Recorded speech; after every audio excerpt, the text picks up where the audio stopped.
I mean, if you're a Bears fan, you're thinking forward progress. Come on. 10, 219, 219. Forward Progress, a Chicago Bears podcast with Dan Bernstein and Matt Abbatacola on 312 Sports. We give you Forward Progress here on 312 Sports, and there's been some wild times here for the Chicago Bears of late with a lot of these attention-grabbing and purposefully attention-grabbing moves by the Bears, casting this shadow of uncertainty and question. I want to do a quick reset here, if you don't mind. We are talking about, regardless of what's going on with all of this, the stadium misdirections and lying and everything that's going on, all of these gambits and all the con, it's going to be years before they're playing somewhere other than Soldier Field. Mm-hmm. Years. And all of these little leverage games that are going on right now just aren't all that important unless you're Kevin Warren and George McCaskey. What I'm wondering about is just how the Bears have chosen to inject these big moments and exciting moments, celebratory moments, with a lot of their leverage games, a lot of their political gambits. It was, draft night. There's one announcement. And then it's Packers week, and Kevin Warren comes out with another big announcement. And now it's the same time as Caleb Williams is on the cover of Madden. And, for those of us of a certain age, I understand. It's a big deal. But no, there was no time to celebrate that because they stole all the headlines. Kevin Warren to come in and hijack all the headlines for this loser's game he's playing because the team doesn't have enough money. And he has to do all this silly stuff because they don't have enough money. And here's Caleb Williams in the middle of all of it like, hey, I thought last year was kind of fun. I think this year is pretty exciting. You might have your franchise quarterback over here. If fans are sick of it, if we're sick of it, how's he feeling? Mm-hmm. I just wonder, how are you feeling about all this? Like, maybe he's fine, and maybe he's more actualized than the rest of us, and he can handle it, and this is just kind of part of business, no big deal in his world. I understand that, but there's got to be a part of me like, hey, I don't care. We're here right now. I think Caleb Williams is probably going to play all of his regular Bears home games in his career in Soldier Field, right? Yeah, it's a really interesting question to ask, and I think that for Caleb Williams and for the rest of the guys on this roster, including the staff, all the coaching staff, they probably don't care about what's happening with the stadium stuff. That they're more focused on the 2026 regular season and getting back to the playoffs. I think that's their only concern. I think the stadium stuff, while it's a fair question and a good question, probably doesn't impact them whatsoever. And I've made this point about the Bears lease being up at Soldier Field in 2033, and not to the point of, oh, they're stuck there till then. I know you can get out of a lease. I understand all that. The point I make in bringing that up multiple times now is that there is no pressure to get something done sooner rather than later. The Bears have a long runway of time where they're at Soldier Field. And when you ask the question, is it possible that he plays all his regular season games at Soldier Field? Yes, Dan. Mm-hmm. It is very possible that Caleb Williams' entire NFL career, and I hope it's longer than that, but it's very possible that his entire NFL career is played at Soldier Field. I mean, you have the 26 season, the 27, the 28, the 29, the 30, the 31, the 32, and the 33. That's 8 more years of football that the Bears are theoretically at Soldier Field in this lease. Yeah. He could play his entire NFL career at Soldier Field and never see another stadium. Correct. Whether it's in Indiana or it's in Arlington Heights. Doesn't matter. I hope that's not the case. Doesn't matter. I hope he plays longer than that and has a longer, more successful career. He could have a very successful career in the next 8 years. He could win a couple championships for the Chicago Bears. He could end up not playing for the Chicago Bears after his rookie contract is over. Now that's where I want to go. What if he's like, I've had it with this Mickey Mouse operation here.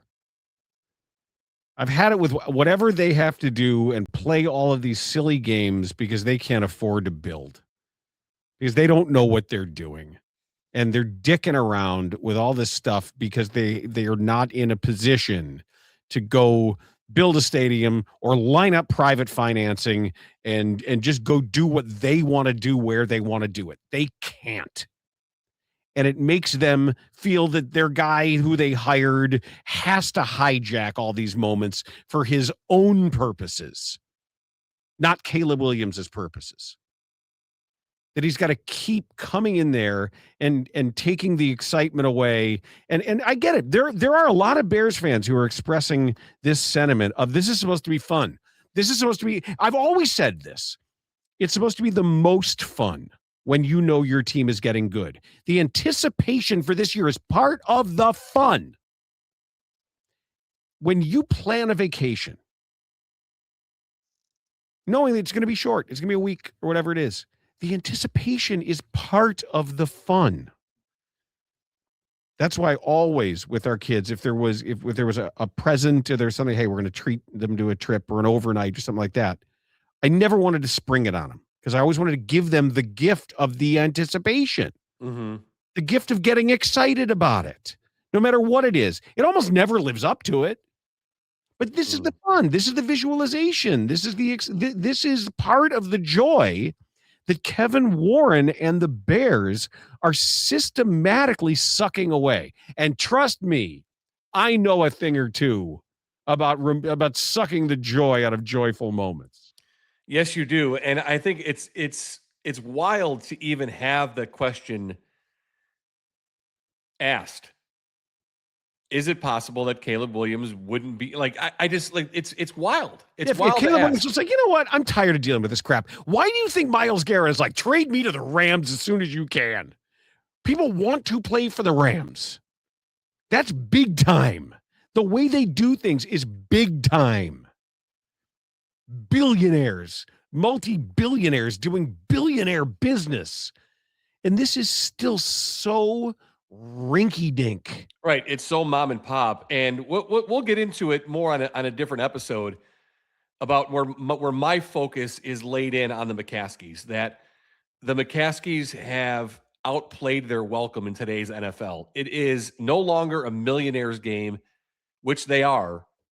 It's a billionaire's game. Yeah, and the legacy is not cute anymore. It's the legacy isn't enough to get past the fact that you don't have enough money.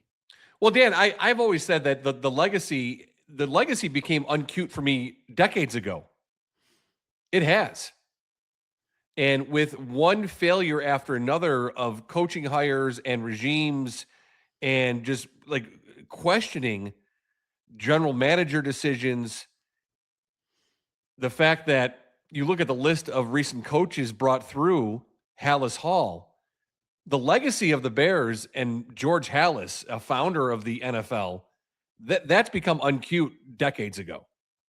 And now we're in a time frame, and again, we'll dive into it deeper on another podcast episode of Forward Progress, that it's passed the McCaskey family up. And that they're playing a game of checkers when the rest of the billionaires in the NFL are playing high-level chess. And it's unfortunate, because the business side is now suffocating or drowning the actual positive of the football side of things. And that's too bad, because this is supposed to be a really exciting, fun football time. And it is that. But I'm just saying, if I were Caleb Williams, I'd be like, man, really? Packer week, you did this? You know, it was during the draft, right before the draft, you do this? And hey, cover a Madden, the whole thing. Oh, I guess nobody's talking about that because of all this shit going on. Yeah, again, it's fair that you ask those questions and you say those things, but I hope that it's not in the forefront of his brain, where I think for him and all the other players, their main concern is being healthy, getting better in the system, winning more football games, making it back to the playoffs. And they're not concerned with the business side of it. Because, no, nor should they be. Right, nor should they be, right. But the whole clown show that this has been, this entire process. I mean, you bought land 5 years ago, and you're no closer today.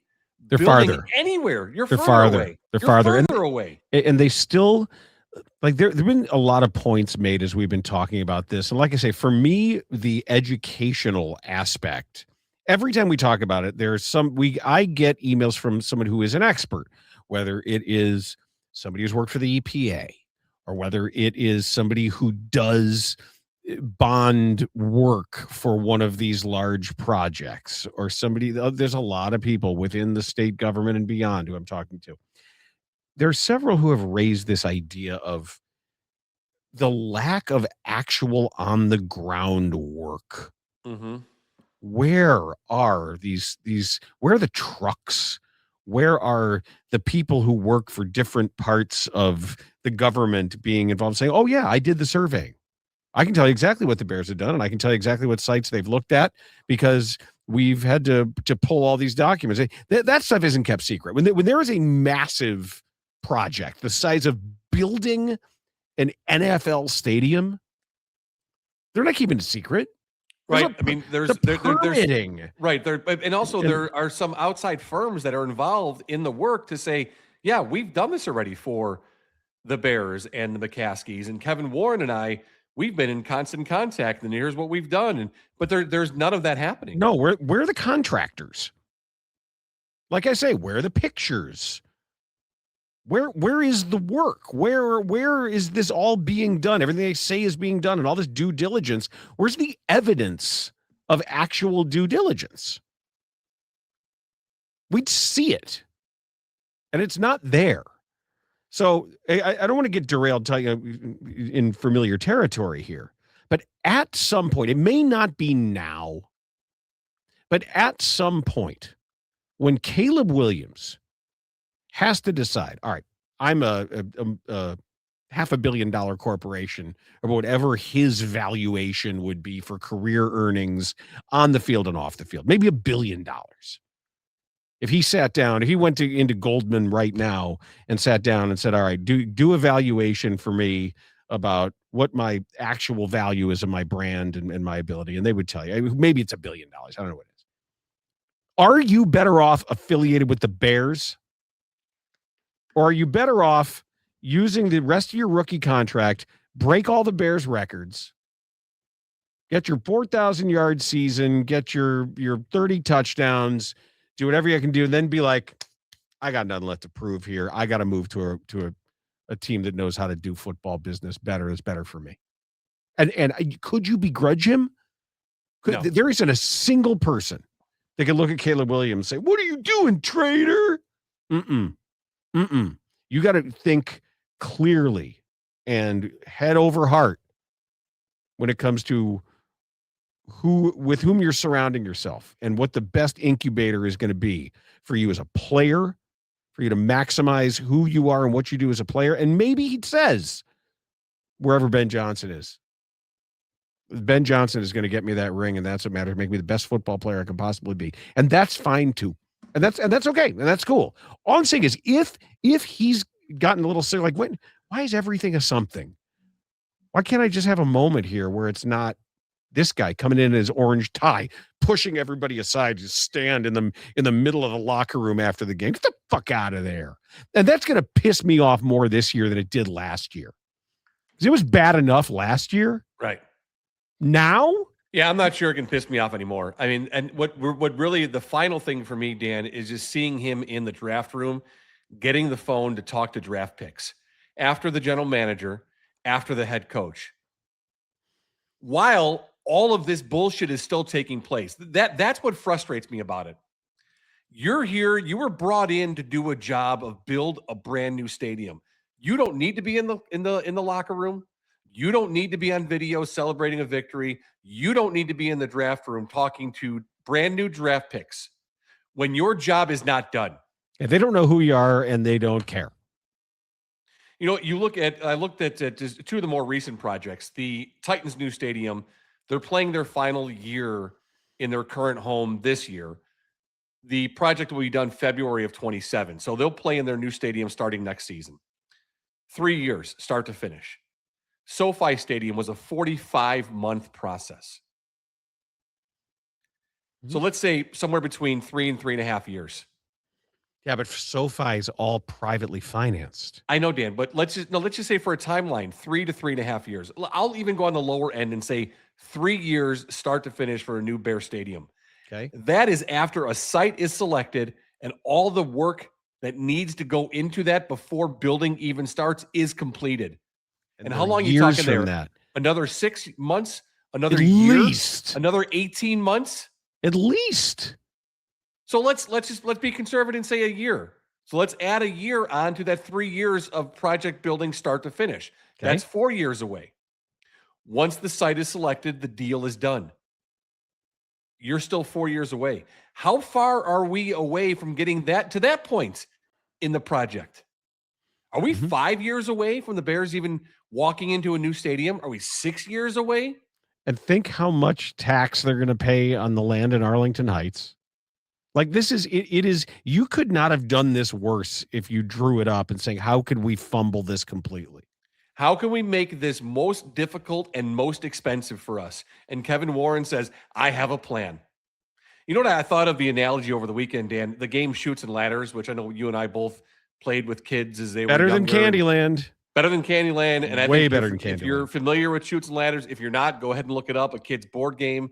It's also if you really want to get after, it's a hell of a drinking game. How so?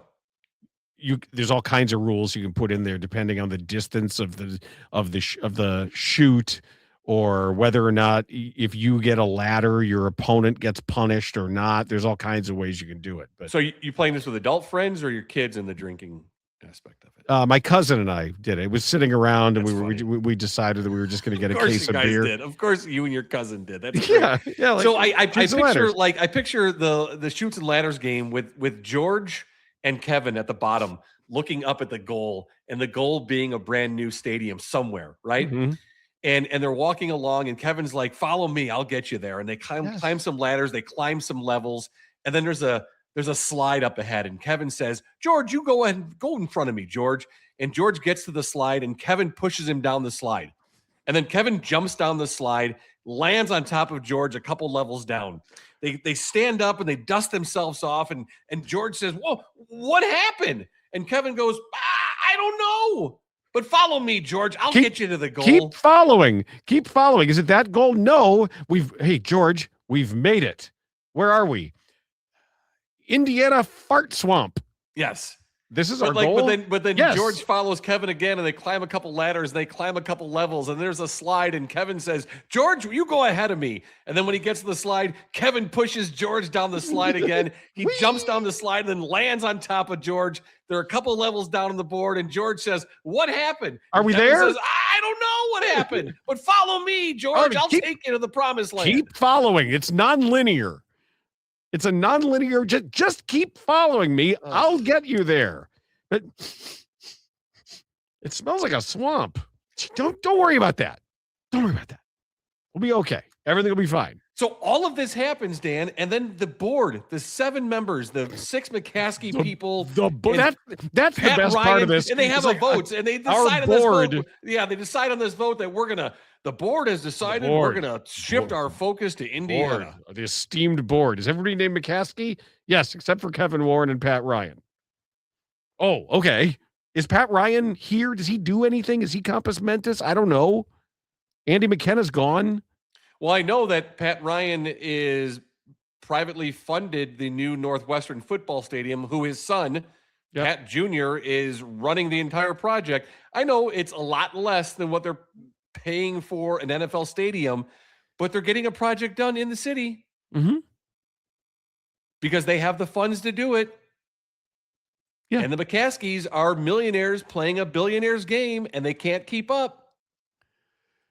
They've chosen to make everything very difficult on themselves. And I hope it's not wearing on Caleb Williams. How can we make this harder? Here's an idea. Let's hire that guy.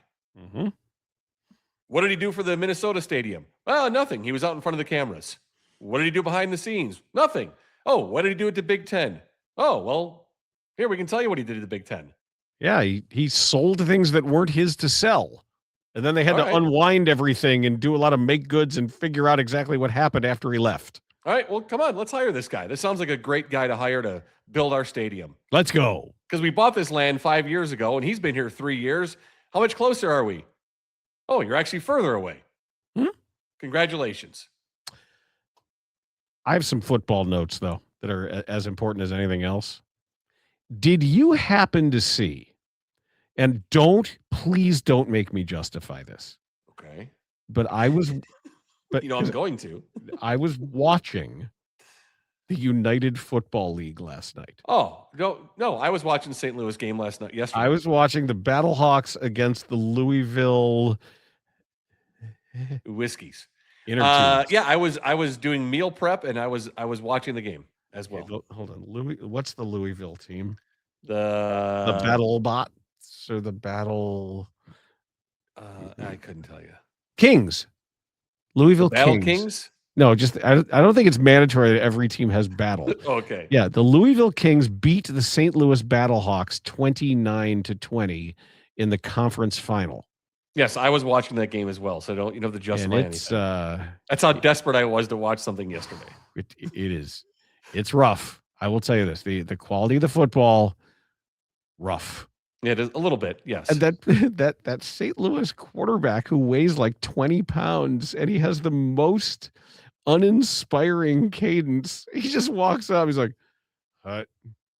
Well, did you see the one where they had to call a timeout because the coach is calling in and the camera's there, the microphone is there, so you hear exactly what he's calling in on his little walkie-talkie. Mm-hmm. And he was like, all right, 52. And then he said 53. And then he had to call a timeout because there's only like 8 seconds left. And then they come into the huddle, and then the camera follows them into this conversation between the coach and the quarterback. And the quarterback's like, well, you said 52, and then you said 53. And then I was like, well, geez, spit it out of your, get it out of your, even the announcer was like, there's only 10 seconds left on the clock and the play's not in. Yeah, because his coach is like mush mouth. 52, 53, X-Razor, 57, 52. What now? The quarterback's like, what the fuck is happening? Got it. Shockingly, they couldn't get a play off. Right. I couldn't get a play out of his mouth. Well, they got off the one play where I saw an actual player who in a UFL game who was fast.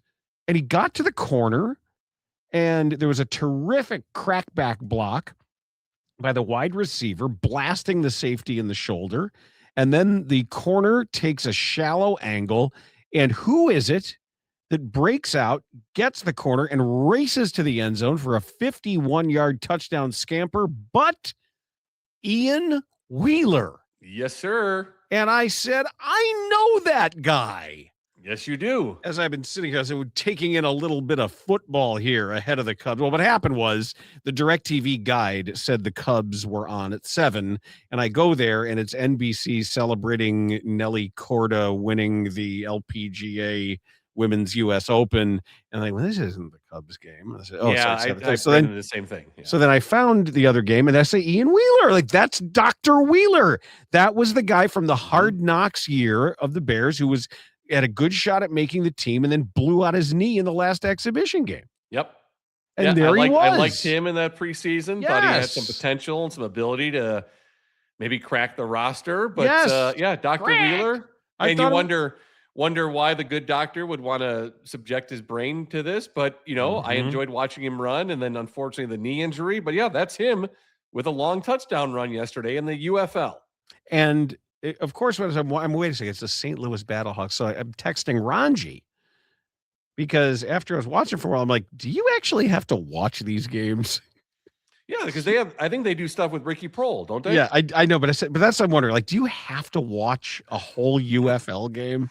And he's like, well, no, not really. Box. But he said they're really fun games to attend because everybody just gets hammered. And I said, yes, apparently the players included. And the coaches, yes. The players and coaches are also apparently hammered. And we had a lovely conversation. He said the ones that they've talked to on St. Louis, they said there's a lot of really entertaining, smart guys. So a couple of players in the Battlehawks went to Harvard. He said there's just some, they know the bit, they're very entertaining. And then my thought was, instead of doing this, do a banana ball. If the UFL did like and I know they're trying to make it fun and entertaining with hearing all of that stuff and having Dean Blandino do the video reviews of the calls, but like make it like banana ball. You really want to start having fun. Do that. Have them screw around. Have them do dances. Yeah, I don't think you can't screw around though with football. Couldn't they do a big old kick line? And everybody on offense, they break into a whole Rockettes number and then somebody takes off. You know what I did see? I didn't know this. Did you know that Ted Ginn Jr. is the head coach of the Columbus Aviators? I did know that. So did you see the locker room piece they put up yesterday? I did during not. The game? Okay. No. Apparently, I don't know what the exact issue was, but he was there apologizing to his team for something that went awry in his life.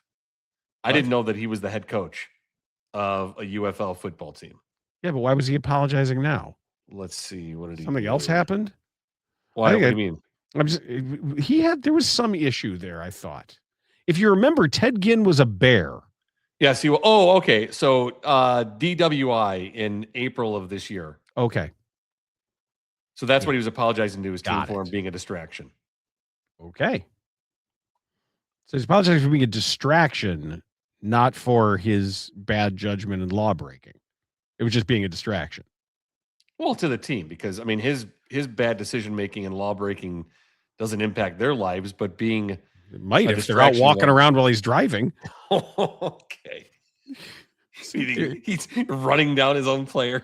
Never know. And a dream. You don't know. He missed one game. He was suspended one game. Okay. But the offensive coordinator is Todd Haley. My guy. Yeah, who served as the head coach in his absence. So wait, was that the guy who was having problems getting the play in?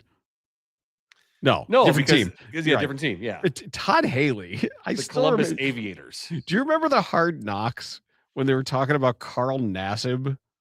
No, I don't. And I think it was Todd Haley. It was like, what kind of name is Carl?